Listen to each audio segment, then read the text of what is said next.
وہ بتائے نا جسم میں ایک ایسا ٹکڑا ہے اس کو جدھر مڑیں گے وہ ادھر ہی جائے گا. اگر جب صبح آپ کرتے ہیں نا, دل کے بارے میں آیا, جب آپ صبح کرتے ہیں نا تو سارے جسم کے اعضاء دل کے پاس حاضر ہو کر یہ کہتے ہیں اے دل اگر تو سیدھا رہے گا تو ہم سارے سیدھے رہیں گے, اور اگر تو پلٹ جائے گا تو ہم سارے بگڑ جائیں گے, ہم سارے بگڑ جائیں گے, اس لیے تو سیدھا رہے. وہ دل سے متوجہ ہو کر کے سارے اعضاء کہتے ہیں. کیوں؟ جو دل کو فارسی عربی لفظ میں قلب کہتے ہیں. قلب کا معنی ہوتا ہے الٹنا پلٹنا, ادھر ادھر بھاگنا. تو دیکھیں ہم نماز بھی پڑھتے ہیں, کہیں بھی رہتے ہیں, تو اصل چیز نماز ہے لیکن ہمارا ذہن وہاں نہیں رہتا, دل کہیں اور ہے. اس کا مطلب ہے کہ دل الٹتا پلٹتا ہے, ادھر بھی خیال ہے ادھر بھی خیال ہے. نماز میں بھی خیال ہے, ایسا نہیں کہ نماز میں نہیں خیال ہے. اگر نماز میں خیال نہ ہوتا تو ہمیشہ غلطی جاتی. ایک رکعت میں بھی 2 رکعت, 3 رکعت میں بھی 4 رکعت, سجدہ ہم نے کیا کہ نہیں کیا, ہر رکعت میں ایسا ہوگا. ادھر بھی خیال ہے ادھر بھی خیال ہے, تو الٹتا پلٹتا ہے. تو اسی وجہ سے سارے اعضاء دل کے پاس جا کر کے کہتے ہیں اے دل اگر تو سیدھا رہے گا تو سارے اعضاء سیدھے ہو گے. عزیزان گرامی رفیقان ملت, تو عرض یہ کر رہا تھا کہ مومن کا دل کیا ہے؟ باغ ہے. مومن کا دل باغ ہے, تو اس کو پاک صاف رکھنا ہے, اس میں کوئی گندا چیز نہ لے پائے. جیسے دیکھو اللہ تبارک و تعالی جنت میں رہتا تھا, ابلیس وہاں سے اللہ تعالیٰ نے نکال دیا اور کیا کہا تم یہاں سے نکل جاؤ, یہ پاک جگہ ہے, پاک جگہ ہے, یہ میرے بندوں کی جگہ ہے, یہاں پلیدی نہیں, یہاں ناپاکی نہیں, یہاں سے تو نکل جا. اب علماء فرماتے ہیں جب اللہ رب العزت نے اپنی بارگاہ سے اس کو نکال دیا, اسی طرح تم اپنے دل کو کیونکہ یہ اللہ کا بات ہے تو اسی طرح اس کو پاک و صاف کرو. اسی طرح تب نہ رب اور معبود کیا بولتے ہیں بندے اور رب کا تعلق مضبوط ہوگا. جیسے اللہ رب العزت نے ہم کو نوازا, ہماری طاقت ہماری قدرت اتنی نہیں کہ ہم اس کی کما حق عبادت کر سکیں. پوری زندگی ہر ٹائم سجدے میں رہے تو بھی ادا نہیں ہوگا اس کی قدرت کا. جو ہم پر اس نے انعام و اکرام کیا اس کی نعمتوں کا شکر نہیں ادا ہوگا. لیکن یہ ہے کہ جہاں تک بندے کو میسر آ سکے اس کی نعمتیں تو اس کا شکر اور اس کی قدر کرتے رہنا چاہیے. تو یہ باتیں بھی اعوذ باللہ پڑھنے میں. اسی طرح ایک بات یہ بھی ہے کہ جس طرح رب کی بارگاہ میں پاک کلمے قبول ہوتے ہیں. اب کوئی کلمہ گالی وغیرہ دیتی ہے, جھوٹ بولتی ہے, ایک دوسرے کو برا بولتی ہے, یہ تو قبول ہوں گے نہیں, یہ تو بری باتیں ہیں. تو پاک کلمے قبول ہوتے ہیں. تو جب آپ پاک کلام پڑھنے جاتے ہو, اس کے پاک حرف پڑھنے جاتے ہو, تو اپنے ذہن و دماغ اور اپنی زبان کو بھی پاک کر لو تاکہ تمہاری زبان میں بھی تاثیر آ جائے اور وہ کر کے اللہ رب العزت کی بات میں مقبول. یہ اعوذ باللہ پڑھنے کا فائدہ ہے. عزیزان گرامی رفیقان ملت, صرف ہمیں لوگ اعوذ باللہ نہیں پڑھتے. میں نے جیسے ابھی بتایا کہ اعوذ باللہ من الشیطان الرجیم ہم کو قرآن شریف شروع کرنے سے پہلے پڑھنا ہے, لیکن اس کے الفاظ مختلف ہیں. اس کے الفاظ مختلف ہیں. سارے انبیاء کرام نے, تمام انبیاء کرام نے اعوذ باللہ پڑھا ہے, لیکن الفاظ مختلف ہیں. جیسے کہ ایک جگہ ہے حضرت نوح علیہ السلام نے کہا انی اعوذ بک ان اسالک ما لیس لی بہ علم, اور حضرت آدم علیہ السلام نے کہا کہ اعوذ باللہ ان اکون من الجاہلین. اسی طرح حضرت مریم نے کہا انی اعوذها بک و ذریتها من الشیطان الرجیم. ہمارے حضور نے بار بار ان کلمات کو دہرایا. کہیں فرمایا قل ربی اعوذ بک من همزات الشیاطین, کہیں دوسری جگہ فرمایا قل اعوذ برب الفلق, کہیں تیسری جگہ فرمایا قل اعوذ برب الناس. دیکھو سارے انبیاء کرام نے اعوذ باللہ پڑھا.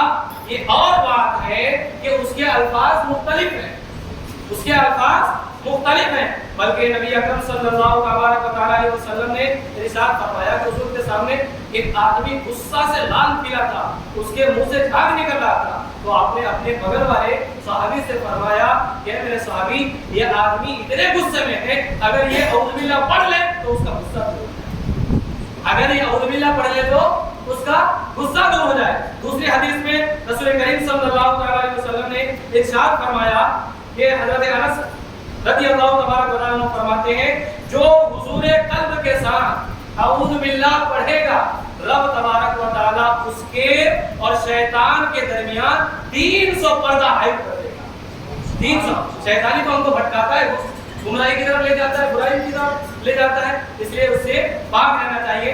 तीसरी हदीस में नबी अकरम सल्लल्लाहु अलैहि वसल्लम ने औज़ु बिल्लाह के मुतालिक फरमाया कि जो दिन में रोजाना 10 बार औज़ु बिल्लाह पढ़ लिया करेगा, हक ताला उस पर एक फरिश्ता मुकर्रर कर देता है जो उसको गुनाह से बचाता है। जो उसको गुनाह औज़ु बिल्लाह पढ़ने में कितना टाइम लगता है, औज़ु बिल्लाह मिनश शैतानिर रजीम, ये मामूल बना है और ये इतना बरकत वाला है कि मैं आपको बता रहा हूँ। ये किताब है मिशकात शरीफ, हदीस की किताब है मिशकात शरीफ, उसमें एक चैप्टर ही रख दिया गया, एक चैप्टर ही रख दिया गया।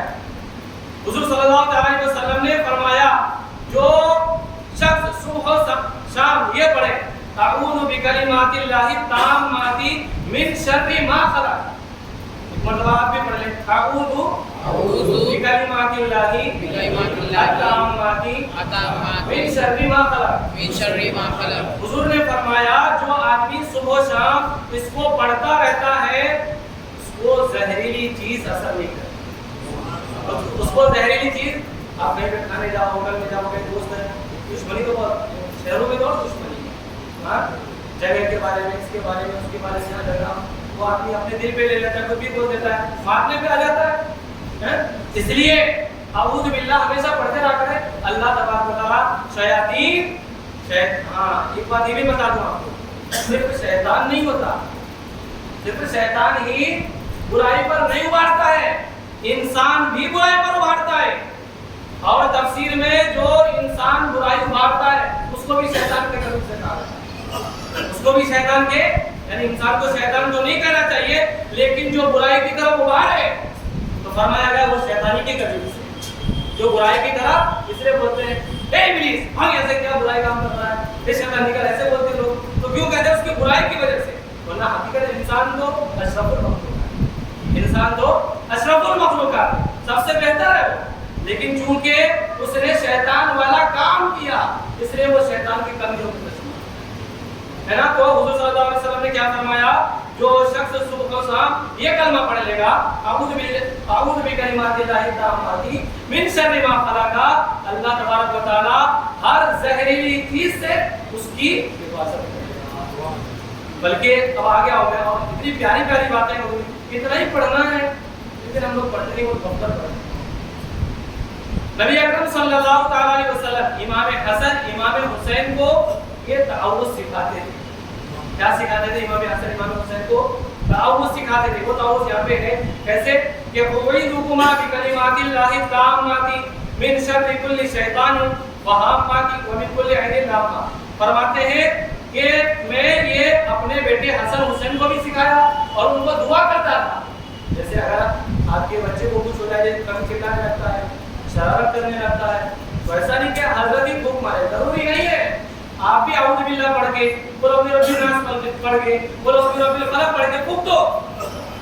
कुल अऊज़ु बिरब्बिन नास और कुल अऊज़ु बिरब्बिल फलक, तो ये सूरत बराबर को वही कर देंगे ना, इसमें जादू होने है ना, ये सब पढ़ करके दम करो इंशाअल्लाह तबारक व तआला, जिस पर जादू उसका जादू करो।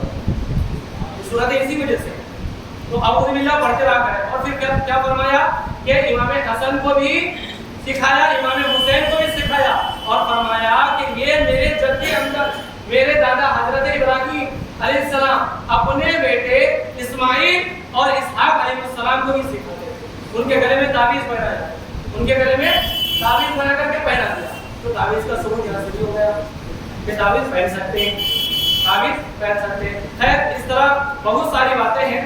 खुलासा कलाम ये है कि अऊज़ु बिल्लाहि मिनश शैतानिर रजीम जिंदगी का मामूल बना ले। ये कोई ऐसा वजीफा नहीं है जो हार्ड है, आप पढ़ते रहते हैं जब कुरान की तिलावत करते हैं। तो क्यों ऐसा ना हो कि जब हम कारोबार के लिए निकले, जब हम कारोबार के लिए निकले, दुरूद शरीफ पढ़ लो, दुरूद शरीफ पढ़ने के बाद 10 मरतबा पढ़ लो अऊज़ु बिल्लाहि मिनश शैतानिर रजीम। क्या हो सकता है अगर कारोबार में कोई रुकावट आए तो ये दुआ पढ़ने की वजह से रुकावट दूर हो जाए, ये दुआ पढ़ने की वजह से रुकावट दूर हो जाए, है ना। जैसे लोग कहते हैं ना, अरे यार तो बच गया है, गाड़ी चला रहे थे ना, फिर अचानक वो गाड़ी पता नहीं अल्लाह ने कैसे बचा दी, अल्लाह ने कैसे बचा दिया। भाई आपने कुछ किया अल्लाह तबारक व तआला को, जो कलमा आपका पसंद आ गया, जो कलमा, ये नहीं है कि पूरी जिंदगी इबादत करेंगे तो ही रब को पसंद आएगा।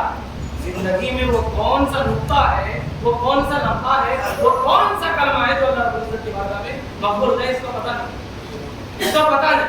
इसलिए औज़ु बिल्लाह को जिंदगी का माहौल बना।